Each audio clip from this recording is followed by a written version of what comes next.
Hello, today I'm back with the Versus video. This time I'll be comparing the albums Issues by Korn and Slipknot's debut album, the self-titled.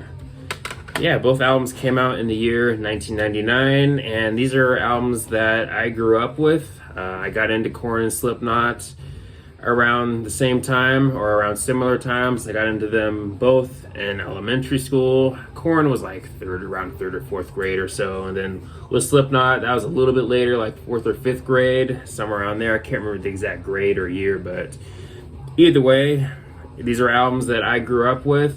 But let's first talk about Issues by Korn.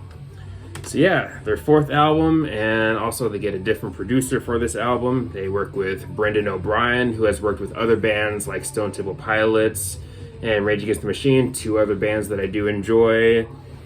But yeah, this album to me is one of Korn's best. When you look at rankings for this band, this album is often seen in the top 5, somewhere in there. But yeah, for good reason, for sure. I mean, you do have some of their best known songs on here, like Make Me Bad and Falling Away From Me and Somebody Someone. But I think the album does also have some pretty good deep cuts, like Trash, which might be a top 20 Korn song for me. And you also have Wake Up on here, which I dig the heaviness that you get in this song especially, such as in the chorus. The verses are a bit more melodic, a bit more calm, but the chorus is again a bit more heavier, especially in the riff department. But Wake Up is definitely one of my personal favorites on the album. You also have Hey Daddy, which is another deep cut that I enjoy off the album. You move towards the second half where you get the song Counting, which to me is one of their most underrated songs.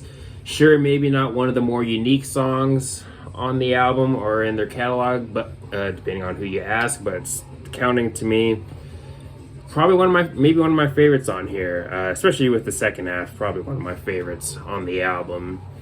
But you also do get your share of shorter songs on here, or interludes, whatever you want to call them, like Dead, which of course features some bagpipes. For You, which when I saw Korn live last year, they opened up with For You. You also have It's Gonna Go Away, Am I Going Crazy, and Wish You Could Be Me. But yeah, this is an album that to me, you can listen to from front to back just fine. There are maybe 2 or 3 skippable songs on here, but that's really it though. I wouldn't really consider any of the songs on here straight up bad by any means, but yeah, and also Jonathan Davis, of course, does sound great on this album. Vocally, I like what he's doing in songs like Falling Away From Me, Make Me Bad, especially his singing in the chorus, and of course Counting, just to name a few songs. But yeah, again, definitely one of Korn's best in my opinion. But yeah, this album would be their final album in the 90s. But now let's go ahead and talk about Slipknot's debut album, the self-titled.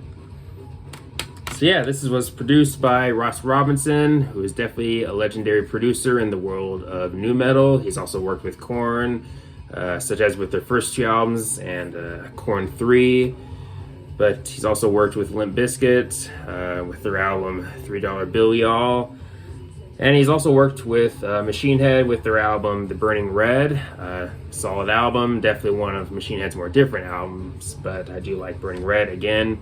But back to this album, this has always been my favorite Slipknot album. I know some people point to Iowa as their best or as their favorite, and that's definitely understandable, but honestly, Iowa and Volume 3 kind of fight for being my second favorite. And I know many people would pick Iowa over Volume 3 in a heartbeat, but Volume 3 was my introduction to Slipknot, actually.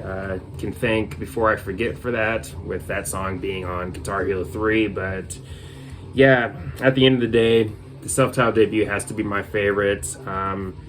The album, in general, it's raw, heavy, aggressive, and Slipknot's doing some pretty interesting stuff on here.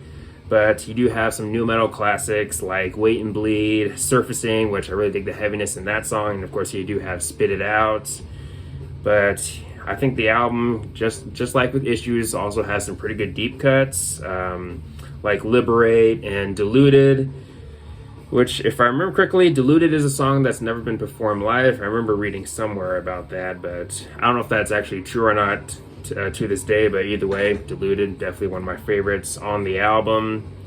You also have Sick, which is definitely a banger, and of course you have the song Eyeless, which, I mean, the drummer from Joey in that song, such as towards the beginning of the song, is just out of this world. I mean, Joey Jordison, definitely rest in peace. Definitely a great drummer, and he definitely proves himself with that song especially. Tattered and Torn, one of the more unique songs on the album. A bit weird, a bit darker. Definitely has a dark, horror-like atmosphere to it, but I really like that song especially. But yeah, this is just like with Issues. I think the self-titled debut is also another album that I'd say you can listen to from front to back just fine. There's maybe one or two somewhat skippable songs on here, but that's not really saying much though, because like with Issues, with this album, I would say there isn't really any songs on here that I would say are straight up bad by any means.